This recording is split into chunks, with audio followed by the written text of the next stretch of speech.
আসসালামু আলাইকুম। আশা করছি সবাই ভালো আছি। আমার ঠিক পেছনে ২ টা ওয়ার্ড, একটা মেডিকেল আর একটা ইঞ্জিনিয়ারিং। তো আমাদের ইন্টারমিডিয়েট লাইফে অথবা যারা স্বপ্নবাজ তাদের ছোটবেলা থেকেই এরকমভাবে আমরা নিজেকে নিজের স্বপ্নটাকে ডিফাইন করি।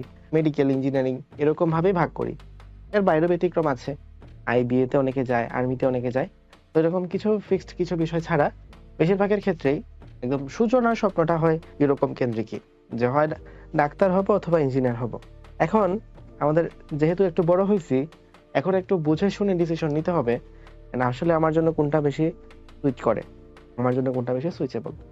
তো এখন তোমার জন্য আসলে এই ম্যাচুরিটি তৈরি হয় নাই বা তোমার জন্য আসলে এই নলেজটুকু জানার সুযোগ হয় নাই যে অ্যাকচুয়ালি কোথায় কি আছে না আছে। তো চলো আমরা একটু এক্সপ্লোর করার চেষ্টা করি। ফার্স্ট অফ অল তোমার ১ম কথা মানে তোমার সেই এখতিয়ার আছে কিনা? অনেকের ফ্যামিলি থাকে যে না আমি যেটা বলছি ওটাই করতে হবে।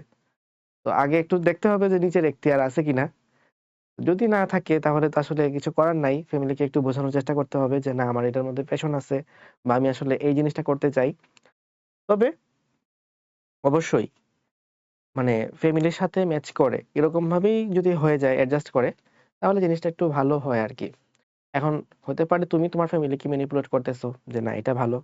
অথবা তোমার ফ্যামিলি তোমাকে ম্যানিপুলেট করতেছে। ২ জনে আল্টিমেটলি কোথাও না গিয়ে এক জায়গায় তো শেষ পর্যন্ত মিলতেই হবে। তো এটা যদি একটু আগে থেকে মিলে যায়, আগে থেকে যদি পরস্পরের মধ্যে আলোচনাটা হয়ে যায় যে না আমি আসলে ঠিক কোন দিকে যাচ্ছি, তাহলে খুবই ভালো হয়। সো ফ্যামিলির সাথে একটু কথাবার্তা বলে নিতে হবে। যে ফ্যামিলি তোমাকে দিয়ে আসলে কি ভাবতেছে আর তুমি আসলে তোমার লাইফ নিয়ে কি ভাবতেছো। ফার্স্ট কথা গেল। নেক্সট কথা হলো আমরা যে এই জিনিসগুলা বিবেচনা করব, ১ম কথা তোমার প্রিপারেশন এর লেভেল যারা হচ্ছে এইচএসসি ২৬ অর্থাৎ ফার্স্ট ইয়ার শেষ করে ফেলছো, সেকেন্ড ইয়ারও শেষ করে ফেলছো বা সেকেন্ড ইয়ারের মাঝামাঝি পর্যায়ে আছো। এরকম স্টুডেন্ট এরকম অবস্থায় যদি থাকো যে ফার্স্ট ইয়ার অলরেডি কমপ্লিট করে ফেলছো, তোমার কিন্তু মোটামুটি একটা প্রিপারেশনের স্টেজ চলে আসছে। আর যারা একদম নিউলি যে ভিডিওটা পরে দেখবা যে একদম নিউলি হচ্ছে ইন্টারমিডিয়েট লাইফে প্রবেশ করছো, মেডিকেল ভালো না ইঞ্জিনিয়ারিং ভালো, কোনো কিছু রিলেট করতে পারতেছো না। তো তাদের জন্য আরকি একটু ঝামেলা। তখন তারা দেখবা হচ্ছে যে তোমার জন্য আসলে কোন প্যাশনটা কাজ করতেছে বেশি। তো বিষয়টা এরকম হইতে পারে যে তোমার এখন যে প্রিপারেশনটা আছে সেই প্রিপারেশন দিয়ে মেডিকেলও পাওয়া সম্ভব, ইঞ্জিনিয়ারিংও পাওয়া সম্ভব। মানে তুমি ট্রিপলেট হওয়ার মতো যোগ্যতা রাখো আরকি। সেকেন্ডলি এমন হইতে পারে তুমি মেডিকেলেও চান্স পাওয়া সম্ভব অথবা তুমি শুধুমাত্র ইঞ্জিনিয়ারিং এ চান্স পাওয়া সম্ভব। মানে তুমি যেটার প্রিপারেশন নিবা শুধুমাত্র ওইটাই চান্স পাওয়ার মতো প্রিপারেশন তুমি রাখছো। এখনো তোমার মধ্যে এই স্টেবিলিটিটা আছে। আর আরেকটা কেস হইতে পারে যে তোমাকে দিয়ে আসলে এখন কোনটাই হবে না। মানে তুমি এখন পড়াশোনার যে স্টেজে আছো, সেই স্টেজে মনে হচ্ছে যে আমি আসলে কোনটাতেই চান্স পাবো না। কারণ পড়াশোনার সবকিছু আসলে লেক খায় গেছো। এখন এই স্টেজ থেকে আমি যদি যেকোনো একটা ফিক্সড করি তাহলে একদম মেক্সিমাম এফোর্ট দিলে হয়তোবা আমি আমার লক্ষ্যের মধ্যে পৌঁছাইতে পারবো। তো তোমার কাছে অপশন অনলি যেকোনো একটা। তাহলে একটা ক্যাটেগরি হচ্ছে যাদের পক্ষে এখন মেডিকেলও চান্স পাওয়া সম্ভব, ইঞ্জিনিয়ারিংও চান্স পাওয়া সম্ভব। মানে একই সাথে সাইমultaneously মেডিকেল, বুয়েট এবং ভার্সিটি ৩ টাই পাওয়া সম্ভব। সো এই ক্যাটেগরির স্টুডেন্ট যারা আছো তাদের ক্ষেত্রে একটা ফিক্সড যদি চলে আসতে পারো, তাহলে দেখবা যে র‍্যাংক ৩ টারই ভালো হচ্ছে। মানে ধরো তুমি মেডিকেলে যদি আগে এরকম হইতো ফর এক্সাম্পল, তুমি হচ্ছে মেডিকেলে ৩০০ তম হইছো, বুয়েটে ৪০০ তম হইছো এবং ঢাবিতে ১০০ তম হইছো। ঠিক আছে? ফর এক্সাম্পল তোমার ড্রিম হচ্ছে বুয়েট ট্রিপলি। তুমি কিন্তু ৩ টাতে চান্স পাইছো, অ্যাডমিশনে তোমার অনেক হাইপ আছে। কিন্তু তুমি কিন্তু বুয়েট ট্রিপলি বা বুয়েট সিএসসি তে চান্স পাবা না। তাহলে এখানে তো কিন্তু তোমার শেষ। এদিকে তুমি মেডিকেলেও কিন্তু ডিএমসি পাবা না। তুমি কিন্তু মেডিকেলে একটা লেগ খাইছো। মানে যাই বলি না কেন ম্যাটার তো করে আসলে। মানে তুমি তো মানে আমার ভিডিওটা দেখতেছো কারণ আমার মধ্যে ডিএমসি ট্যাগটা আছে দেখে। এর পাশাপাশি অনেকগুলা রিজন আছে। কিন্তু পরেও এটা কিন্তু ম্যাটার করে আল্টিমেটলি। আর এই যে ডিইউতে তুমি হয়তো একটা ভালো সিট পাইছো। এখানে হয়তো জেনেটিক ইঞ্জিনিয়ারিং পাবা। সো ডিইউতে মোটামুটি পাওয়া যায়। যারা এই রেজাল্ট করে তারা ডিইউতে ভালো নিজের ইচ্ছার মতো পছন্দের সাবজেক্টে ভর্তি হইতে পারে। আচ্ছা। এখন তোমার কিন্তু লাভ হইল না আল্টিমেটলি। তো তোমার জন্য এমন কিছু ফিক্সড করা উচিত যেন যদি একটার মধ্যে এফোর্ট দাও ওইটার মধ্যে তুমি হাইয়েস্ট যেতে পারো। সো আমার ক্যাটাগরি ছিল আসলে বেসিক্যালি এই ক্যাটাগরি যে আমি হচ্ছে ২ টাতেই চান্স পাওয়ার মতো যোগ্য ছিলাম। বাট আমার কাছে মনে হয়েছে যদি আমি একটার মধ্যে সিঙ্গেল এফোর্ট দিতে থাকি, আমার মেক্সিমাম এফোর্ট দিতে থাকি, তখন এটার মধ্যে আমার হাইয়েস্ট লেভেলে নিজেকে পৌঁছানো সম্ভব। অ্যান্ড দ্যাটস আমি ঘটাইছি আলহামদুলিল্লাহ। তো এখানে হচ্ছে তুমি চেষ্টা করো যাতে একটা সিঙ্গেল মানে দিকে মেডিকেল বা ইঞ্জিনিয়ারিং বা ভার্সিটি যেটা ভালো লাগে ওটার দিকে ম্যাক্সিমাম এফোর্ট দেওয়ার চেষ্টা করো। এটা ভালো হইতে পারে।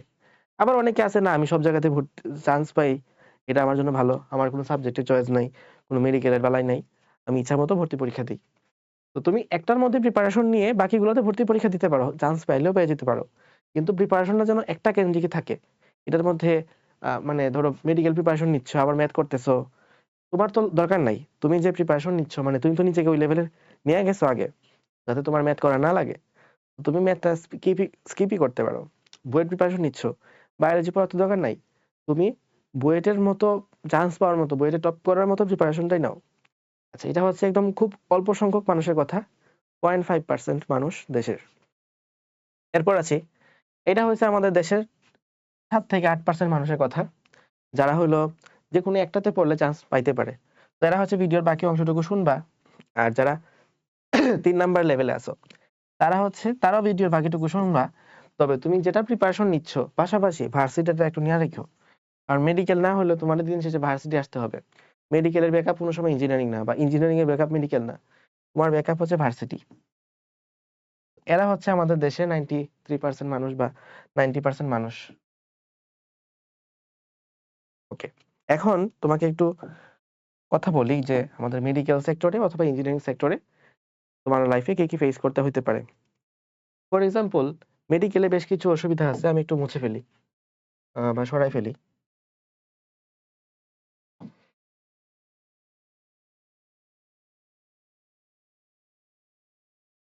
ওকে, মেডিকেল এবং ইঞ্জিনিয়ারিং মধ্যে ডিফারেন্স, একটা ডিফারেন্স হলো যে ভাই মেডিকেলে অনেক লেট এস্টাবলিশমেন্ট হইতে হয়। মানে ধরো এমবিবিএস তুমি পড়ছো 6 বছর ইন্টার্নি সহ, ইন্টার্নির মধ্যে যে বেতন দেয় সেটা দিয়ে আসলে গাড়ি ভাড়া হয় না, হাত খরচ হয় না, ওই বেতন আসলে হিসাবে ভিতরে আনতেছি না। তারপরে তোমাকে আরো 5 বছর পোস্ট গ্রাজুয়েশন করতে হয়। তো তোমার কিন্তু আরো 11 মানে 11 বছর কিন্তু অলরেডি চলে গেছে। দেন তুমি একজন বিশেষজ্ঞ ডাক্তার, এবার মানে তুমি চেম্বার করতে পারবা আর কি। এমবিবিএস করেও চেম্বার করা যায়, কিন্তু তখন রুগী পাবা না। তো মানে ভালো ভিজিট নিয়ে তুমি যাদেরকে যাদেরকে ডাক্তার হিসেবে দেখাবা, ধরো তুমি এখন যদি অসুস্থ হও কার কাছে দেখাবা, যে হচ্ছে মানে হাইয়েস্ট লেভেলে আছে নাকি যে হচ্ছে শুধুমাত্র ডাক্তার পাস করছে। তো ওই লেভেলে নিজেকে যাইতে হবে, তার জন্য তোমাকে অন্তত 11-12 বছর, এটা তো সবচেয়ে মানে কমন সিনিয়র, সবচেয়ে বেস্ট পসিবল কেস।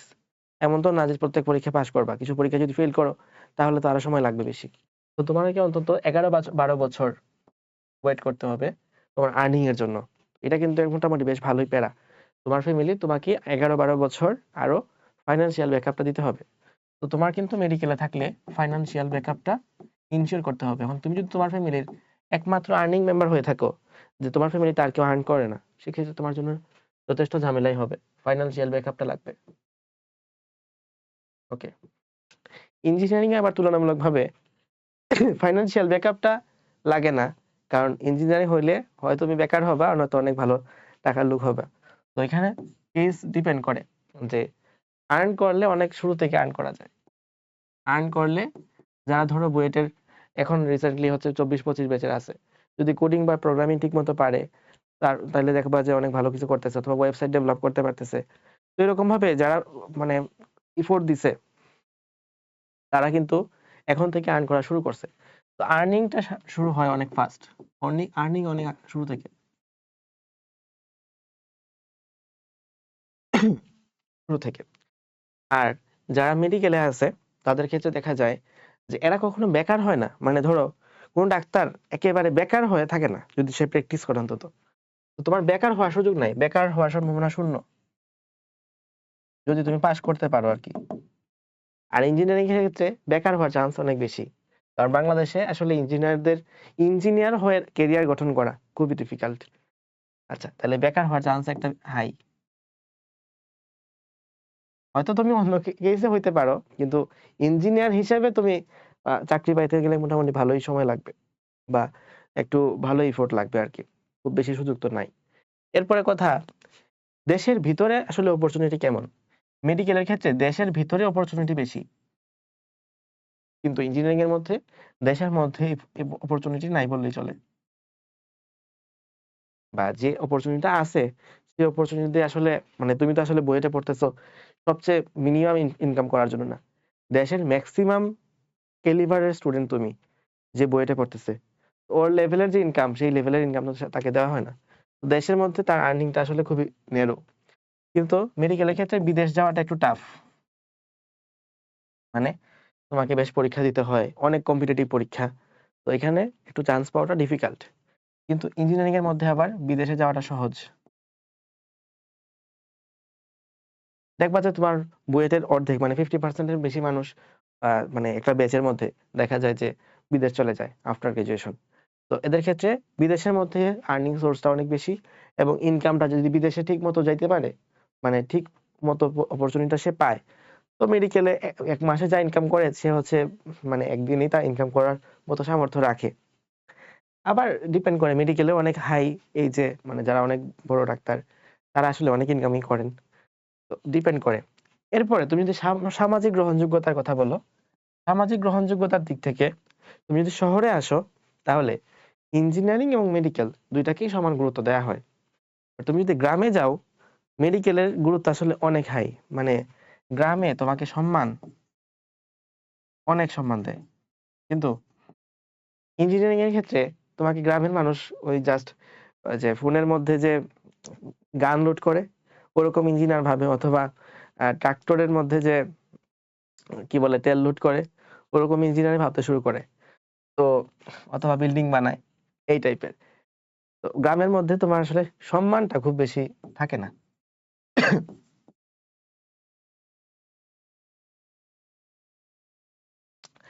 এবং এটার সাথে তুমি লাইফের মানুষের সাথে অনেক বেশি কানেক্টেড থাকতে পারবা, মানুষের সাথে অনেক বেশি কানেক্টেড। কারণ একটা মানুষের প্রবলেম হয়েছে, কোন একটা ডিজিজ হয়েছে তার, দেখবা যে তোমার কোনো আত্মীয় স্বজন অনেক বেশি তোমাকে কল দিবে, মানে তোমার সাথে অনেক বেশি কানেক্টেড থাকবে, তার অসুবিধার কথা সুবিধার কথাগুলো জানাবে। তো তোমার কানেক্টিভিটিটা অনেক বেশি থাকবে, কানেক্টেড। এবং আমি যখন মানে অন্তত মেডিকেলে আসছি লাস্ট ২-৩ বছর, ২-৩ বছর তো হয় নাই, ২ বছর হয়েছে মোটামুটি। তো এই টাইমের মধ্যে দেখছি যে হিউজ সংখ্যক মানুষ মানে তাদের অসুস্থতা অনেক বেশি বেড়ে গেছে আগের চেয়ে, মানে আমার আত্মীয় স্বজনদের। রিজনটা এটা না যে মানে হঠাৎ করে অসুস্থতাগুলো আসছে, এখন তারা মোটামুটি বেটার একটা সুযোগ পাচ্ছেন ডাক্তার দেখানোর ক্ষেত্রে, কোনো সিরিয়াল ধরা লাগতেছে না, আমি ম্যানেজ করে দিতে পারতেছি। তো এই বিষয়গুলা মানে হয় আর কি। ইন দ্যাট কেস মানে তারা আমার সাথে কানেক্টেড থাকতে চান। এটা তোমার ক্ষেত্রেও হবে। এন্ড তুমি যখন নিজে ডাক্তার হয়ে যাবে তখন তো তুমি নিজেই পরামর্শ দিতে পারবে। আর ইঞ্জিনিয়ারিং এর ক্ষেত্রে এই কানেক্টিভিটিটা আসে না, মোটামুটি লাইফটা কাইন্ড অফ একটু যান্ত্রিক কাটে, একটা কর্পোরেট লাইফ কাটে। তবে মেডিকেলের মানে একজন মানুষের পক্ষে এক ব্যক্তি পুরো একটা দুনিয়া বা পুরো একটা দেশের মানে ধরো চিত্র চেঞ্জ করে দিতে পারে না, যেটা ইঞ্জিনিয়ারিং এর মধ্যে সম্ভব। অর্থাৎ যদি বলি নর্মাল কেসে কোনো একজন ডাক্তার ডাক্তারি করে, নট গবেষণা, ডাক্তারি করে রেভুলেশন ঘটানো সম্ভব না। যদি তুমি লার্জ স্কেলে চিন্তা করো আর কি, এটা ধরো এক দেশে এক দশকের মধ্যে একজন মানুষ করতে পারে বা নাও করতে পারে এরকম। ইঞ্জিনিয়ারিং করে তোমার পক্ষে রেভুলেশন করা সম্ভব। ওকে, আচ্ছা। তারপরে আহ আমরা এবার চিন্তা ভাবনা করতে পারি যে মেডিকেল এবং ইঞ্জিনিয়ারিং, এখান থেকে তোমার ফার্স্ট কিছু কোয়েশ্চেন করবা নিজেকে। তুমি কি দেশে থাকতে চাও নাকি বিদেশে যেতে চাও? এটা একটা কোয়েশ্চেন। তুমি কি একটা ফিক্সড ইনকাম চাও নাকি মানুষের সাথে বেশি কানেক্টেড, মোর ফিল কানেক্টেড থাকতে চাও? ইঞ্জিনিয়ারিং এ যে ফিক্সড ইনকাম সেরকম না, তবে মোটামুটি যাদের ইনকাম আসা শুরু করে তাদের আসলে বেশ ভালো করে আসা শুরু করে। নেক্সট কথা, মানে অনেকে বলে যে মানব সেবা আসলে ডাক্তার দিয়েও করা যায়, ইঞ্জিনিয়ারিং দিয়েও করা যায়। বিষয় ম্যাটার করে আসলে যে তুমি মেডিকেলে একদম ডিরেক্টলি মানুষের সাথে মিশে উঠতে পারবা, বাট ইঞ্জিনিয়ারিং ক্ষেত্রে তুমি মানুষের সাথে মিশে উঠতে পারবা না, মানে মানুষের সাথে কানেক্টিভিটি ফিল করার সুযোগ নাই। তুমি যে তার উপকার করতেছো ওই মানুষটা জানবে না।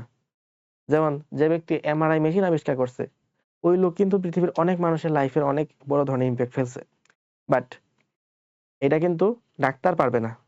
ডাক্তার এইটা ইউজ করে মানে রোগ নির্ণয় করা শুরু করছে, রোগীটা ফিল করতেছে যে ডাক্তার এই কাজটা করতেছে। তো মানুষ অনেক বেশি কানেক্টেড ফিল হয় মেডিকেলের ক্ষেত্রে, ইঞ্জিনিয়ারিং এর ক্ষেত্রে কিছুটা কম হয়। এখন এখানে একটা গুরুত্বপূর্ণ বিষয় হচ্ছে লেট এস্টাবলিশমেন্ট যেহেতু বলছি, ফাইন্যান্সিয়াল ব্যাকআপ দেওয়ার পাশাপাশি তোমার এখানে একটা গুরুত্বপূর্ণ বিষয় যে তুমি কিন্তু অনেক বেশি পরিশ্রম করতে হবে, মানে পড়াশোনার সাথে লাইফ লং কানেক্টেড থাকতে হবে। তো পড়াশোনার প্রতি যাদের ঝোঁক আছে তাদের আসলে মেডিকেলে আসা উচিত। পড়াশোনার প্রতি যাদের একটা কানেক্টিভিটি আছে, ঝোঁক আছে, তারা এখান থেকে আসার মানে মানে অন্তত মেডিকেলে আসলে ভালো করবে। কিন্তু যাদের চিন্তা ভাবনা যে ফাঁকিবাজি করার, সেক্ষেত্রে খুব একটা বেশি হয় না। তো পড়াশোনার ক্ষেত্রে এখানে কিন্তু খুব বেশি মানে ধরো গ্রাজুয়েশন শেষ করে ফেলছো, এরপর তোমার প্রতিদিনই বই নিয়ে বসতে হবে না, বাট এখানে প্রতিদিনই তোমাকে বই নিয়ে বসতে হবে। এখন ভাই একটা জিনিস বলেন, যেখানে যে ফাইন্যান্সিয়াল ব্যাকআপের কথা বললাম, এই ব্যাকআপটা আসলে কি ধরনের ব্যাকআপ? মানে আসলে মেডিকেলে পড়ে বা বুয়েটে পড়ে কি ধরনের আর্নিং করা সম্ভব? ফর এক্সাম্পল মানে টিউশন করে কেমন আর্নিং করা পসিবল, অথবা কোনো এডটেক প্ল্যাটফর্মে কাজ করে কেমন আর্নিং করা পসিবল, এরকম ভাবে অনেকে জিজ্ঞেস করে। এডটেক প্ল্যাটফর্মে এখন আসলে অনেক মানুষ লাগে, আমার প্ল্যাটফর্মে অনেক অনেক অনেক মানুষ অলরেডি কাজ করতেছে। তো এরকম ভাবে টিউশন, কোনো গ্রাফিক্স ডিজাইনিং বা ভিডিও এডিটিং, অর্থাৎ নন একাডেমিক কাজ করে কেমন আর্নিং করা সম্ভব, এটা আসলে ম্যান টু ম্যান ডিফার করে। তুমি আসলে নিজের ভ্যালুটা ক্রিয়েট করতে হবে। তোমার ভ্যালু যদি থাকে অনেক বেশি, তুমি বেশি আর্নিং করতে পারবা। তোমার ভ্যালু যদি অনেক লো থাকে, মানুষের ঠিক মতো বোঝাইতে পারো না, কথা বলতে না পারো, তোমার যে ভ্যালুটা আছে সেই ভ্যালুটা মানুষের কাছে এক্সপ্রেস করতে না পারো, তাহলে কিন্তু ভাই ঝামেলা আছে।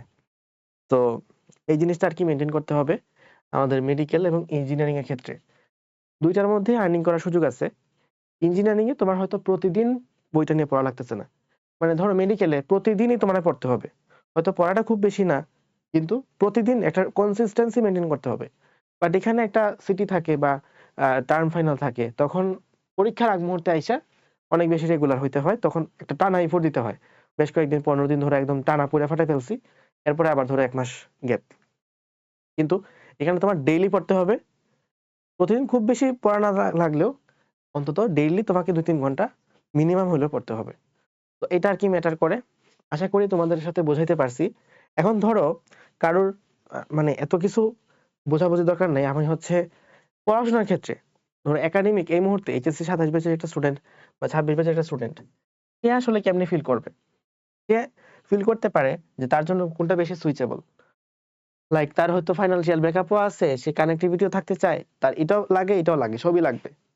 এখন সে আসলে তারপরও দ্বিধাহীন। তো তুমি দেখতে পারো যে তুমি আসলে একটা কোয়েশ্চেন করো নিজেকে, যে তুমি অনেক বেশি অ্যানালাইসিস পছন্দ করো নাকি অনেক বেশি হিউম্যান ওরিয়েন্টেড, মানে মানব দেহের ভিতরে জিনিসপাতি নিয়ে অনেক বেশি কাজ করতে পছন্দ করো? যদি আনসার সেকেন্ডটা হয় গো ফর মেডিকেল, যদি আনসার প্রথমটা সেকেন্ডটা হয় তাহলে গো ফর মেডিকেল, যদি আনসার প্রথমটা হয় তাহলে গো ফর ইঞ্জিনিয়ারিং। ওকে, তো তোমাদের সাথে অনেক কথা হলো, আশা করছি ভিডিওটা ভালো লেগেছে। এছাড়াও প্রবলেম ফেস করতেছো, বিভিন্ন দুশ্চিন্তায় আছো, দ্বিধাহীনতায় আছো, তারা চাইলে এই ভিডিওর কমেন্টে তোমাদের সমস্যাগুলো, তোমাদের কোয়েশ্চেনগুলো জানাতে পারো। আল্লাহ হাফেজ।